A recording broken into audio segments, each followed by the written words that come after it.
will be today. There are countless more examples of problems with people getting access to tests all across the country, including in my home state of Florida.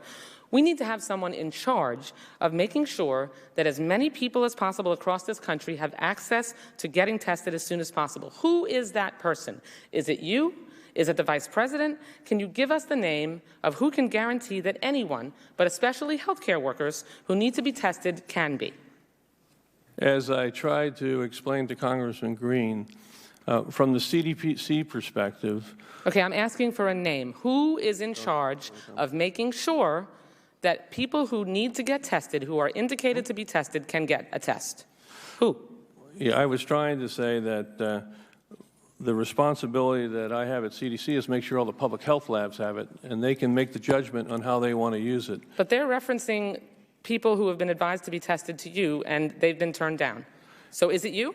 As I said, I'm going to look into the specifics. I know that. There. So basically you're saying, reclaiming my time, basically you seem to be saying, because you can't name anyone specifically, that there's no one specifically in charge that we can count on to make sure that people who need to be tested, healthcare workers or anyone else, there's not one person that can ensure that these tests can be administered.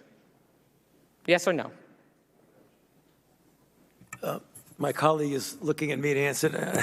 Here we go. Okay. All right. So, and I do have another question, so if we can kind of get so very quickly, the system is not really geared to what we need right now, what you are asking for. That is a failing. And failing, yes. It is a failing. I mean, let's admit it. The fact is, the way the system was set up is that the public health component that Dr.